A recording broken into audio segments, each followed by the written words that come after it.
And replacement fixtures would have to comply immediately. It's something that would be, as a matter of course, as part of the permitting process with the electrical permit. And also, if anybody was replacing light bulbs, they would also have to comply with the lumen levels that are being proposed in the draft. Existing fixtures, what we were discussing originally was making those required to comply immediately as well.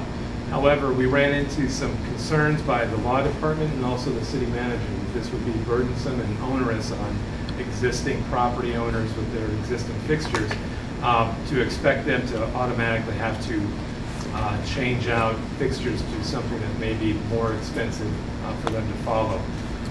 We looked at what would be an appropriate phase-in period, and we came up with the proposal of 5 years. This would allow residents to spread the cost over a 5-year period before they would automatically have to be in compliance. And then also, there's a couple of other indicators that push for 5 years. One is that common small business commercial leases are 5 years. So if you had a business that was trying to project costs over the lifetime of their lease, this may be an additional expense that they would have to project out over a 5-year period. If it was within 5 years, within a 5-year phase-in period, this would allow them to go and project that out over their next lease. Also, the model building code is updated every 3 to 5 years, and that's something, whether it's adopted or not by the city of Cambridge, it's updated and would be followed, potentially followed within that 5-year period. But also I'd like to emphasize that any replacement bulb, fixture, or any new light would automatically have to comply with the standard as outlined. Also, we have the administrative exemption for unreasonable circumstances. This would be something that the property owner, if they felt that they would not be able to comply with the ordinance based on unreasonable hardship, or if it was detrimental to public safety or welfare, they could apply for an administrative exemption to ISD, where the commissioner for ISD would take into consideration any evidence that they brought forth, but they would have to demonstrate how this would be an unreasonable hardship. He would also consult with city staff to determine if that consideration should be applied in each case. And it is a case-by-case basis. And then also, we would incorporate a educational campaign, and as an example, included with the packet that's up on front is a draft of a good neighbor lighting brochure that would be distributed out to all property owners and also handed out at ISD with some additional information on what it would be required to comply with the new ordinance even prior to the effective date. So if the committee chose to adopt the ordinance and it looked like the city council would move forward with adopting the recommendation, then this would be we would be allowed to start distributing this immediately. So there's two standards that this would follow. One is the prescriptive standard, which is primarily the standard that would be followed by most property owners, most commercial owners, or residents. This is based on the model lighting ordinance. The framework is based on the model lighting ordinance, which was developed by the International Dark Sky Association and the Illuminating Engineering Society. This is something that outlines very easy to follow standards, which include height limits for fixtures. It would also include lumen levels for the bulb or the fixture. And then also it would incorporate the shielding design of the fixture itself for various site conditions, whether it be on the front of the building, whether it be over a parking space or a driveway, whether it be over a backyard or a path. The framework that we have created, which is listed here, would describe how the property owner would be able to follow this prescriptive method. This, again, like I mentioned, it identifies the maximum lumen levels that are allowed for individual spaces. We again are only providing information on what the maximum limit is for light fixtures. We are not suggesting that they should follow this. We're only suggesting that this be the maximum limit that would be allowed for a property owner to follow. We, through the educational campaign, would be encouraging people to follow whatever is appropriate for their individual site condition. But again, this is the maximum level that they would be able to follow. But the entry says 1,050 and you have 630 up there. Right. For these two examples, just to show you as a photo example, these are the light fixtures on this property. This is the front porch is a lantern. It is a with no shielding, just a sort of a jelly jar lantern, and it's at 630 lumens. The one over the side entryway is also the same jelly jar lantern, I believe, and it's also at 390. Those aren't the maximum limits that are allowed for those spaces, but these are the examples that this property had installed.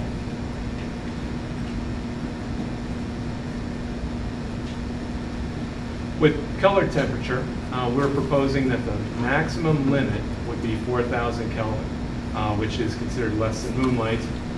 This, we feel, is a reasonable limit with the current technology, and also provides property owners with the appropriate amount of light, while also providing less energy consumption that a lower color temperature would require. This 4,000 Kelvin limit is a 25% reduction in energy compared to warmer colors that might be closer to the incandescent at 2,500. Also, with current bulb options, 4,000 Kelvin, there are more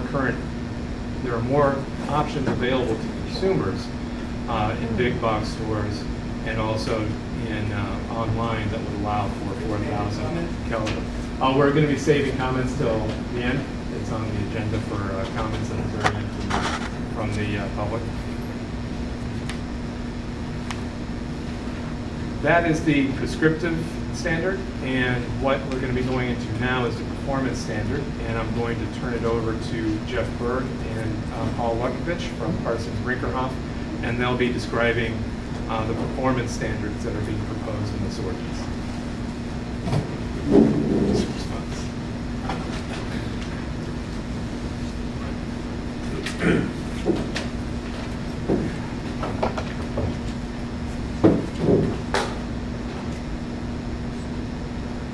Okay,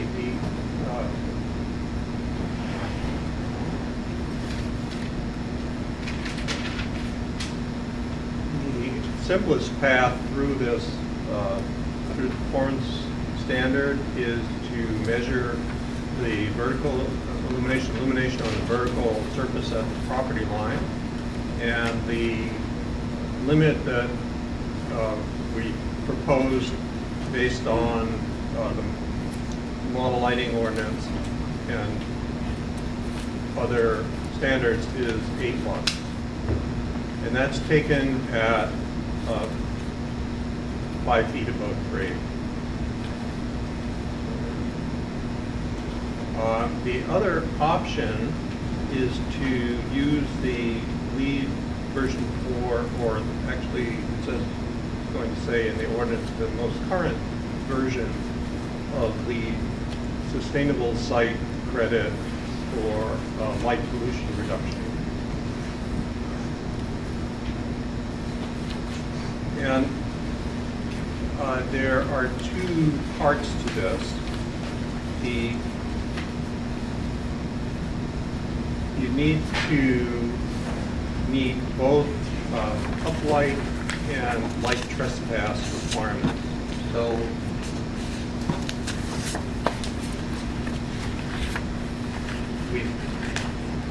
and there are 2 paths through that. So on one hand, one option is to look at the photometric characteristics of the fixtures, and the other option is to calculate So we're looking at both uplight and light trespass as well. And then within that, there are two options, either looking at the photometric distribution of the fixture or calculating by way of an electronic model the light at the property line. Excuse me, just clarification. Are you defining what the LEED pollution credit requirements are, or what the other performance standards are, the city performance standards other than the LEED credit? The LEED, one way to meet the performance standard is to meet this LEED light pollution credit. So this is how the LEED light pollution credit is defined? This is how the LEED light pollution credit works. Well, follow up on that. Is the lighting zone essentially a measurement of sort of ambient light? Or if you're measuring, if you're making a measurement before the property begins and establishing a lighting zone, I'm not sure what a lighting zone is by that definition, but is it an attempt to measure sort of ambient conditions before you start the project? You define what zone you're in by neighborhood, basically. Would you say it's by a district, zoning district? How is that? I mean, the E zones were developed by the CIA. They were trying to predict how bright the area Can you was. speak louder, please? Oh, I'm sorry. The E zones were developed by CIE. and E they were- zones? E zones, they're environmental zones. Okay. And they were trying to come up with a way to predict how much light was in the area. And so they described areas. They went, if you have an E1, it's rural, it's wooded, it's very dark. And you would go to an E4, where it would be a downtown commercial area, very bright environment. They're kind of subjective categories because the CIE or the ISO was really able to kind of like really hold them down. But it's trying to predict how bright the area is. So, in establishing what zone you're in, is it a value judgment? I'm in a bright zone, I'm in a modest neighborhood, I'm in a dark woods, or is it a measurement? There's a description of what the zone is like, and then it's You take a it's not- measurement, you it's sort of not- take a measurement to see what zone you fall into. No, there isn't any numerical lighting level to use. There's more of a description of the area. This is mixed use, part commercial area, part residential area, or it's a residential area, they use terms like rural, suburban, and everything else. And so you'll find descriptors for the various E zones in there. Okay. And then who reviews and determines whether these descriptions are accurate? Or how they're being applied? I don't know, would that be part of the? That would be part of ISD. That would be something where they're not applying for the actual LEED credit itself, but the practices that are associated with LEED when determining where that building is and what the zone standard applies would be determined through ISD. And it's something that's taking place now with buildings that are applying for a LEED light pollution credit or other credits. They're not, again, you're not having to apply to LEED for the credit, but those zones in Cambridge have already been identified by building and are currently being applied through the city. So we don't have that documentation, right? We don't have that documentation on how that is applied. It's through LEED as a practice. But there's a map that's not published that the city has that divides Cambridge No, into these zones? that is defined by LEED through the U.S. Green Building Council, and the way that they apply the rating is how the zone, how Cambridge is. All right, so we don't know what the zones are for Cambridge. Not individually. You're saying by it's building district, by no. building. It's building by building. Well- Case So- by case, it's case by case. Well, no, it's by zone. It's it's not building by building, right? No, he said each. No, let's ask the Well, no, I mean, consultants. I think what you're asking is who determines? No, houses that's in not an what I'm LC3? asking. That's not what I'm asking. I'm asking we have a zoning map, right? And it covers entire bits of Cambridge, and not 1 square inch is not on the zoning map, right? And I can go in the map and I can look and I can see I live in this zone, right? And we have LEED being implemented in Cambridge right now, and what I'm told is we don't have a map of these zones. And it's not building by building, it's area by area, because you're saying downtown Central Square, it's going to be one thing, on Avon Hill, it's going to be another. Right, so you're saying, why doesn't the city put a map out that says this is an LZ4, this is an LZ3, this is a... So it's public information. Can I jump in for a moment, just because we do the lead review as part of Article 22 of the zoning ordinance right now, and there are many credits that require determination. All right, so I'll just try and speak loudly. So there are many credits that require determination of one kind or the other. It's not always a specific district or geographical area, but like what category would this particular building or this particular project fall into, and that gets determined for each project. I would say, just looking at these zones, that the bulk of Cambridge will fall into the LZ2 or LZ3 zone. Is that a reasonable assumption? Yes. Yeah. So it's really 2 zones that we are looking at within Cambridge, and every time that somebody does an application that speaks to any of the LEED credits, particularly for Article 22, we require a sign off by the particular expert, by the either a LEED AP. Project manager. But that's not the question. That's not the question. The question is, these zones are not moving around on a daily basis. These zones are going to be fixed, right? There's going to be Central Square doesn't move around, right? Avon Hill doesn't move around, and we should have that information in its. Anyways, the second question was, I got emailed by Tom Stolman, and he said. The Green Building Council, the LEED people, they said 6.5 for dense urban, 2 for suburban. Is that so? So they're going to be talking So about that here momentarily. those are the numbers Okay. that they have. Right. So I want to keep in mind so that was Lux. I want to keep in mind the 8 Lux. If we have LZ2, whatever that is, zones, why do we have a flat 8 Lux? But get on into your further, please.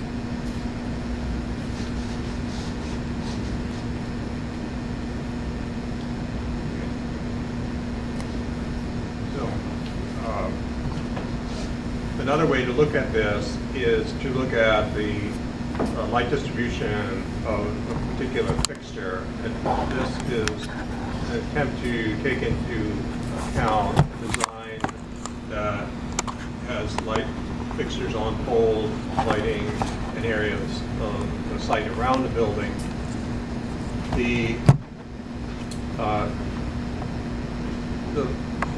system looks at the light coming out of the fixture in different directions. So and it divides the distribution into angles.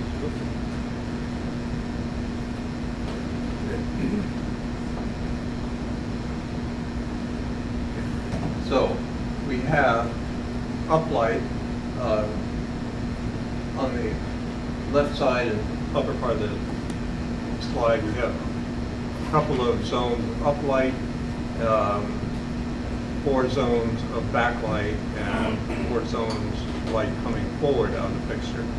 Then these are combined to create a rating that's attempting to describe how well the fixture distributes light. And this is called a bug rating. There are 3 components: backlight, uplight, and glare. Backlight uses the lower three of those angles. The uplight uses, of course, the uplight component, and these top, back, and front components, and then glare uses the uplight and the what they call the very high component. And so this is an attempt to, in my view, quantify quality, and it's become universal. This is a typical photometric chart, a slice through the distribution of a fixture. This is a fixture that we used to call full cutoff, so you see no light above the horizontal. We've looked at lighting zones. Okay, so we can go through this process. First, we want to look at uplight, and one option is to use the bug rating method, the distribution of light from the fixture. And so by zone, going from zone 0, which is essentially rural, to zone 4, which is a dense commercial district, you have a limit on how much light can come out of the fixture in certain directions, and that's expressed as a rating. Or the other option is you can, for the uplight component, is you can calculate how much light's coming out.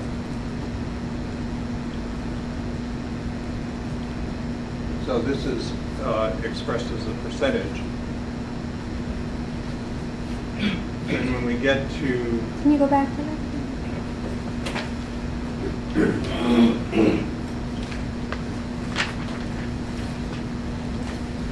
Thank you.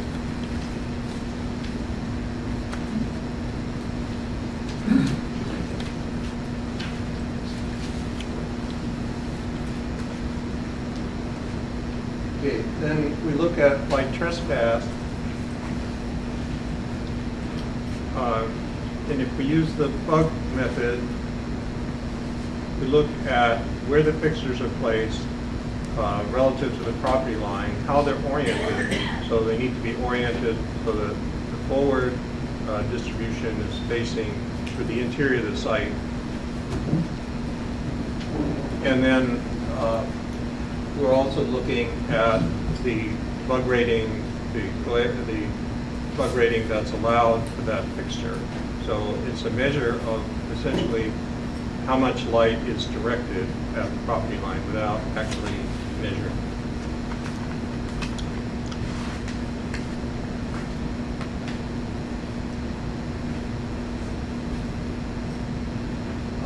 Then an aspect of this method that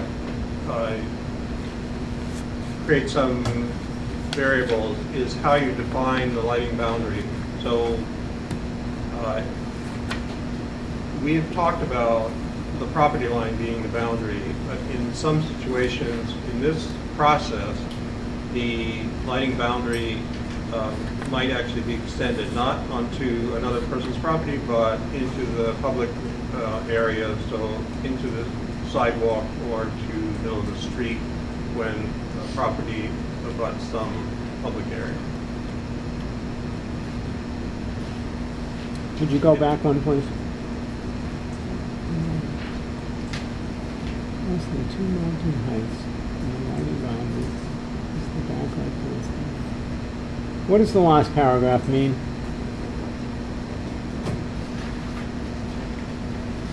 I'm sorry, last paragraph. When orienting all. If your light is 14 feet high, then it has to be less than 28 feet from the boundary? Is that what it's saying? Has to be more than 28? I think it's saying that if you're within that 28 feet in your example, and you've got to make sure that the light is oriented so that the backlight side faces out. Say that. Say that. Just restate that, please. The backside of the fixture, when the fixture is within a certain distance from the boundary line, the backside of the fixture should face the boundary, so that the lesser light output is headed toward the property line. Less than 290. Well, This is for a pole-mounted fixture, and then the last sentence has to do with a building-mounted fixture where the backside is always going to be against the building. So, are we saying here that the 14-foot fixture, the light from that cannot backlight beyond the property boundary line of that parking lot? Or can it? It can, it's limited in how much. By the 8 lumens? By this method, no, No. it's limited by percentage of the total light output. So, and this Percentage is of the total light output. This Right. is the lead standard, which does not include the mounting heights that were in the prescriptive standard. So that's different from. So they could be 28 feet high, Right, correct. and thus they can't have backlight more than 56 feet. well, but no, here's the thing is if it's a percentage, what we're dealing with is the percentage of the backlight of the lighting of the fixture. And so if you have a really bright light, you're going to have more light off at the property boundary. And if you have a smaller bulb, you're going to have less light at the property boundary. Yeah. That's what he just said. Yeah, Yeah. he said, It's an absolute amount of lumens. no, he just described those zones. He just said in the zones that there were 3% allowed in zone 3 of the total illuminance could be backlit. No, that was up there, right? Well, why don't we go through the Yeah, go rest ahead. of the presentation, and then we can get into that specific detail in the discussion among the task force members. If you, project goes through, uses the calculation method to compute pass light trespass, then there are limits based on the light zone. And these have to be calculated on a grid of points at the property, at the lighting boundary. And then finally there's a limited on the signage, brightness of any signage in the project. And these are examples that meet the 8 lux maximum in the performance standard. One public building, one private.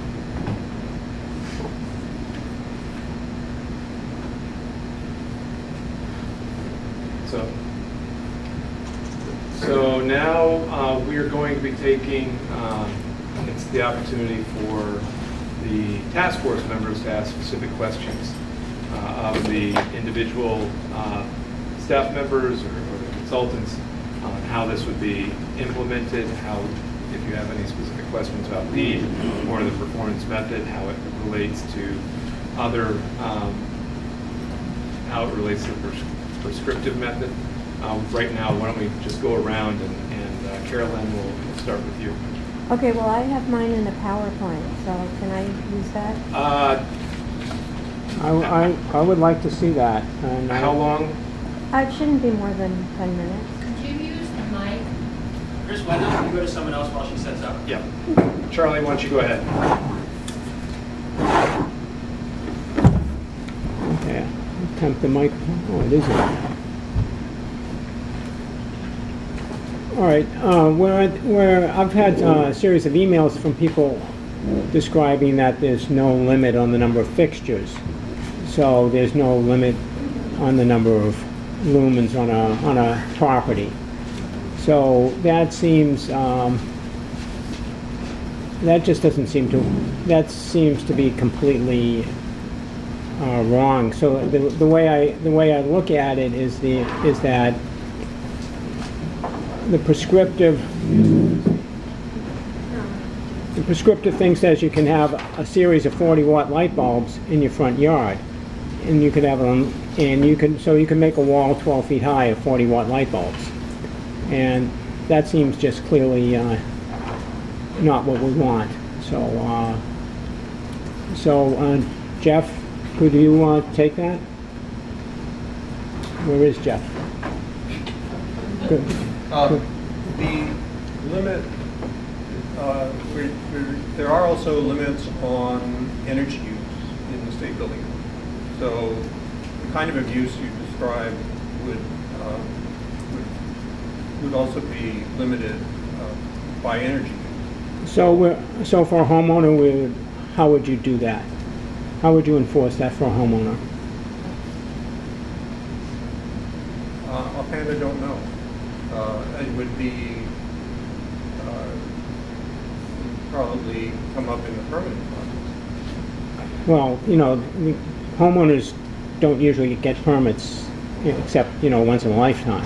Well, if they have to get a permit. If they don't have a permit, that automatically, if there's a complaint that's filed with ISD and they don't have a permit for that fixture, then they're going to be required to replace the fixture Immediately. with something that meets the standard. Believe it or not, any electrical work requires permit, right? That's right. Yeah. Outside, external. And there was this whole point of, shall we say, undocumented electrical work, which, and so Carol Lynn's email was basically saying that there's not enough visibility going back into the past to know who has permits and who doesn't. So maybe that's a question for you, Well, Ranjit. it's a complaint-driven system. You see, so somebody complains about somebody doing work without a permit, we can take action. Otherwise, it's, Cannot hear you. Can't hear you. I said it's a complaint-driven system. So somebody doing work without permits, they complain to our department, we can enforce the lighting ordinance and the other ordinances required, you see. That's the way we operate now. But that's at the moment when the work is being done. When the work has been done sometime in the past. I'm trying to go from Carol Lynn's email. Did you see that? You were copied on that, Yeah. right? Where she talked to you and there's this whole question of grandfather. It looked that we got into the case where people who follow the law which are treated more harshly than people who didn't follow the law. Because the people who didn't have permits were assumed to be grandfathered. Correct? No. Not necessarily, no. But there's no proof that they, there's no way of proving that they define grandfather. There's no way of proving one way or the other, so in the past it's always assumed to be. The standard I've experienced with ISD is that if you can't prove something, then it's assumed to be grandfathered. And sometimes they require them to prove that they are grandfathered, you see. So, I mean, they're done, we can get to the electrician who did the work and find out when they did the work. But if it's more than 7 years ago, there Yeah, won't be a that's, permit. permit is, we destroy all the permits. Yeah, so there's no proof, if it's more than 7 years ago, they have to assume that a permit was pulled. Okay, so that, Unless there's other ways of Sure, determining yeah. that there wasn't. Like if someone Like if it was improperly. photographed them while they were doing it. No, or that was improperly installed.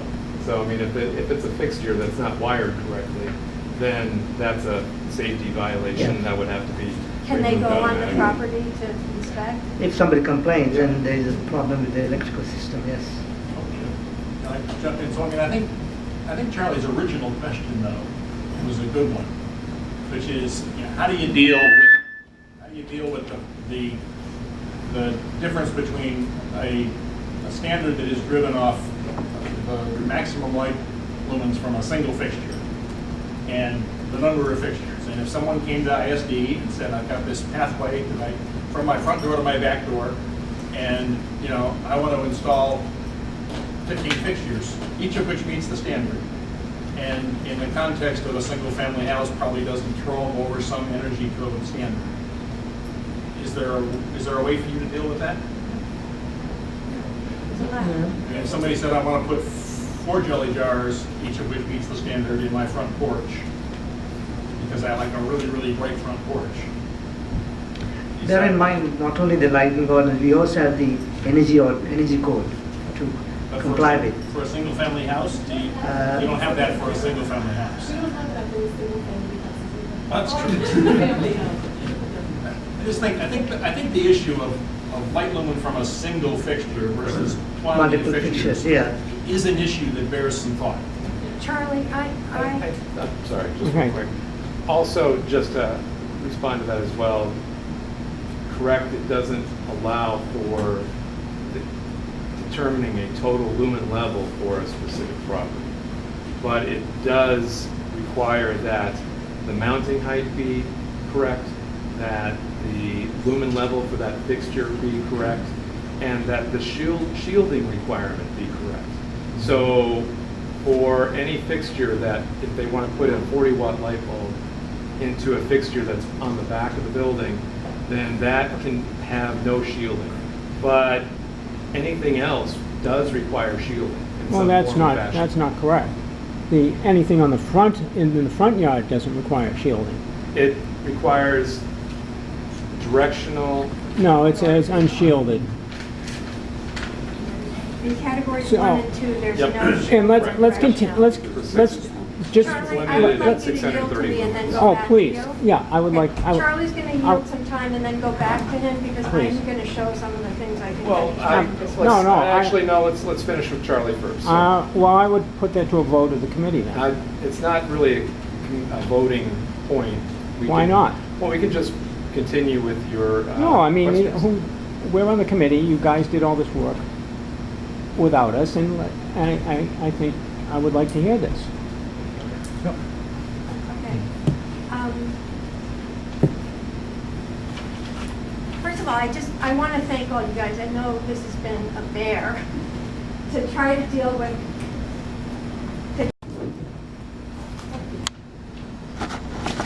Okay, should I just start or is this working? That's working. Okay, okay.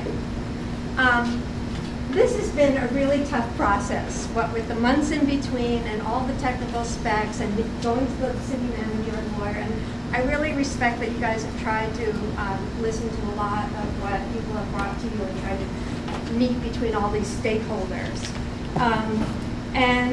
You know, assembling that demonstration, which was done Monday night, I haven't had a free chance to go see it in the evening since it was demonstrated.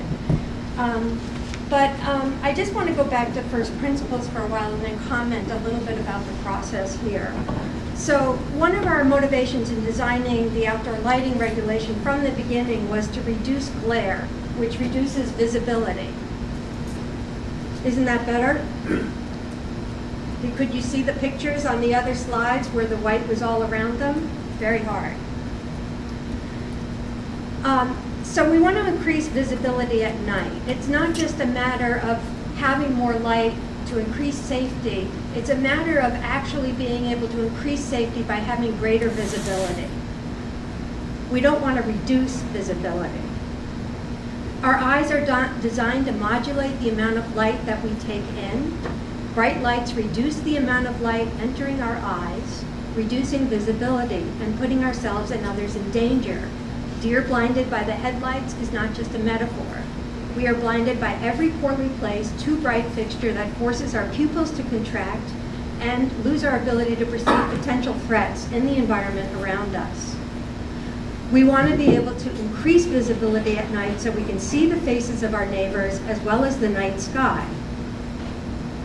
If a neighbor has a bright, unshielded light, that may be his prerogative, his castle, but that means in my castle, in my private property, I can't see my own yard or enjoy having a quiet conversation with friends on my front steps.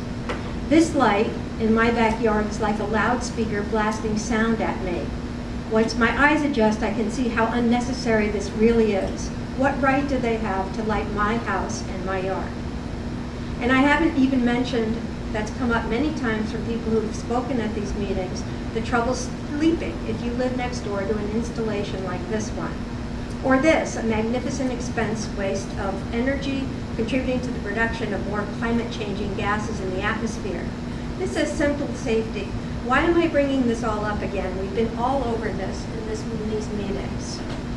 It's true, but I'm afraid that this new draft ordinance doesn't yet provide the safety, environmental, and energy savings that I think we've all been trying to achieve through this process. Under the new ordinance, these lights can stay as they are for 5 more years, as can most of the others that I've shown, including these. The new ordinance draft gives property owners 5 years before they have to make any changes in these fixtures. 5 years is just too long. 1 year is plenty of time to at least provide shielding or change a bulb, and these are things that don't even require a permit or an electrician. I think of all the people who have come here year after year from Weldon Apartments and other places whose kids could not sleep. Now their kids will be leaving home before this problem is fixed. It's interesting to me that the city manager and the legal department decided to take commercial leases and light owners' expenses for transitioning lights into account, but not the hardships or expenses of those seeking to defend themselves against aggressive light entering their bedroom windows at night when they're trying to sleep. I want to go through this uninterrupted. You guys have had your presentation. But it was a presentation on the ordinance itself. What you're Please, proposing here. Please, come on. Ironically, one of the reasons the planning board recommended against the Teague petition's proposed amendments to the zoning was that the zoning change would not provide relief to residents who have suffered from intrusive lighting that was legally installed before the change was advertised. This existing lighting fixtures would be considered legal. The board warned that the city was prevented from requiring property owners to take mitigating measures when there are offensive fixtures spilling light onto adjacent properties. So how does the new ordinance solve this problem? It puts it off for 5 years. In fact, they now have from 3 months until after this ordinance is enacted to rush and get their permits before the law goes into effect. Of course, they are supposed to reduce the wattage of the next light bulb they buy, but there's no capacity in this ordinance to prove or enforce that condition, and there's no compulsion to change the bulb or even to shield the fixture to mitigate the harm it is causing. The Green Action site shows how one homeowner could do away with glare if asked to mitigate it by adding a cone of aluminum shielding. This does not even require a licensed electrician to accomplish. In speaking of the prescriptive measures, as some have started to suggest, I believe they are too weak. There is no limit on the number of fixtures illuminating from any area on a property. I could line my front driveway with 12-foot high luminances that are 1160 lumens in power, as many as I want, without any restriction. The allowed lumen levels of individual fixtures are excessive and are misleadingly calibrated on this chart that we were given. I went through the calculations and they're not accurate on this chart. It says that you need lower lamps than you actually need. There's no explicit restriction to prevent direct light, reflection, or glare to trespass on a neighbor's property for the first 2 categories in these prescriptive measures. And for the second 2 categories, there's no explicit restriction to prevent direct light, reflection, or glare to trespass a neighbor's property, only the terms fully shielded or directed away without enforceable terms or diagrams. The performance measures, I think, are also flawed because they allow the LEED industrial lighting design standards to be used in residential areas without regard to light trespass. We now have been given a little guidance as to what those LEED standards are, but we can see it's a very complex calculation, and once someone has a sign-off that says they've met them, they are scot-free. If you choose the LEED system, you are exempted from adhering to lux limits at the borderline. And in any case, the 8 lux limits are too high, equivalent to 8 full moons. So this measure provides no relief from light pollution also emanating from inside a building, which several residents have come time and time after again to these meetings to point out, and we've never addressed that issue. There are too many exemptions, for instance, for signs. and for flags and public monuments that can also be lit in a way in which incredible amount of light are just splayed into the atmosphere without any protection and with incredible energy loss. As we've said before, 3,500 should be the upper limit for color temperature. Times have changed, Chris, since it was hard to find ones that saved as much energy. I went into the big box store in my neighborhood yesterday, and although there were a few fixtures that were 5,000, most of the ones I saw were well below 3,500. They're readily available.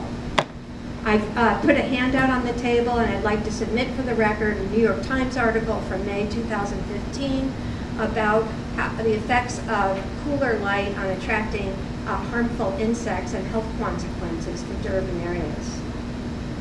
I'm not saying that we need to change, I know that's off the question, to change the street lights. They were ordered before. Okay. And I'm glad that this phase 2 in the parks is going to go with a 3,500 upper limit, and I appreciate that. But I believe that the enforcement issues really remain unresolved here. It's about personal cognizance for changing light bulbs and fixtures within the 5-year period. Neighbors would have to provide before and after photos to show that someone had replaced their light bulb with one of equivalent strength. Even if permitted, ISD inspectors can't go on property after installation. And I don't know how you can claim that the wiring is bad if you live across the street. They would need to resort to powerful binoculars, I think, to see the fixtures and bulbs during the day and to measure the heights. And there is no light trespass test currently allowed for the prescriptive measure. So many of us are back where we started. For the performance standards, they don't work at night and they don't have lux meters. I'm talking about the inspectors here. There's no clear criteria or transparency for administrative exemptions. There's no timeline provided for resolution of inquiries in problematic installations. Finally, I just want to make a mention of the process. Every time we've met, the members of the task force have only had 2 or 3 days to try to decipher and evaluate a draft that has been sent to us, apparently after months of wrangling with other city departments and perhaps other stakeholders whose voices are not publicly aired at these meetings. Our meetings serve multiple duties as attempts to clarify and understand what has been drafted and its implications, to serve as copy editors of drafts that are full of errors, internal discrepancies, and typos, and as forum participants where we allowed to give some immediate reactions before we've had time to deliberate or discuss with each other what we've learned at the meeting. And then, again, as listeners to the members of the public who come to these meetings as they would to a public hearing, wanting their voices heard. I think all of us feel responsibility to give due diligence to the complex documents that are being presented to us and the more details that we've just received today about these LEED environmental classifications and how those bug ratings are determined and who enforces those. But I'm very aware that it's our task to try to represent the citizen and business stakeholders in a legislative process that's going to have a lasting effect on this city. The current draft, I only have 2 more points. The current draft contains, like previous drafts, so many errors and omissions and reverses on issues that have been raised at this meeting time and time again, that leaves us with so many questions that I feel that we should not be called upon to issue a yay or a nay at this session, but that we should be convened to another meeting to deliberate and discuss the answers and possible solutions to the questions we'll be asking, and what we hear from the citizens who are here today. Clearly, there are voices that went into the drafting of this ordinance who are not present in this room, and I'd like them to conduct their business in the open as we are. I understand that this ordinance draft has already been reviewed and okayed by the city manager and by the legal department, and that is a bit unnerving since, like last August's draft, it has a variety of unprofessional seeming drafting errors, such as the presence of 2 section E's, the reference in E1C to non-existent paragraphs 1 and 2, and various extraneous definitions and phrases that add confusion. If this ordinance is going to be put before the citizens of Cambridge, it should provide unambiguous guidance and hold up in a court of law that these errata are going to need to be, and these errata are going to need to be fixed. So with that, I mean, with the draft component, this is, again, a draft ordinance, so if you have specific concerns about the language or something along with typos or stuff like that, feel free to send those to me. We can make changes to that as appropriate. Well, Is there, and I'd like to, just in respect of time, I'd like to go around to the other individuals all right, to and get I made one, comments. So. I made a stab at looking at the educational brochure, which has a lot of good ideas in it. But it's not well written and laid out, and it needs attention, and it ignores some very easy things that people can do without requiring a licensed electrician to help out their neighbors. And Okay, I'm- and I again, wish you we can could make be draft, consulted. you can make edits to that, and please send that to me. Thank you. Thank you. Charlie? First of all, actually, before, if Jeff or Paul or any of the staff want to comment on some of the things that Carolyn brought up. I mean, I know that one of the things that I wanted to mention is that we're talking about upper limits. We're only setting parameters that people that would need to follow within. So whenever we're talking about individuals that are wanting to put a huge light on their flag, or put up a series of fixtures along the driveway to highlight the driveway, we present, if those individuals want to do that, we present limits that they can fall within that would be appropriate to bring the lighting level down. But that's not being done now. So, I mean, to automatically presume that creating the limits automatically pushes somebody to do something when they could do that right now, I think is erroneous. I think that we need to look at the limits that we're allowing for the public to follow and determine if we're too overbearing with some of the restrictions, or if we need to tighten up some of them, that's fine. But I think that just to automatically assume that the community is going to go out there and put up 75-foot light bulbs on their. No, I agree. I think we all process. agree we need an ordinance. Right. Of course. And which We're talking, is what but has an been proposed ordinance here. is what's going to make something possible or not possible. Let me just take that as that what you said was that right now people don't have these restrictions. Well, that's not true. That's not true. It's what we do have is we have a mix of citywide restrictions, namely in signs and parking areas, and then we have very, very stringent restrictions in residence A, B, C, and C1. And so do people put lights up at the property line? Yes, they do. You can go to 20 Trowbridge Street. You can go up to, it's just off Upland Road. Then in the latest generation of renovations, lights are just being put in clear fixtures right at the property line.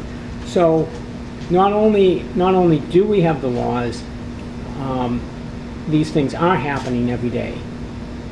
And, and one of the great sadnesses of this process is that we've taken this 2 years in which I see every day, I see lights being changed to LEDs. We're in this wave of change because it's economic.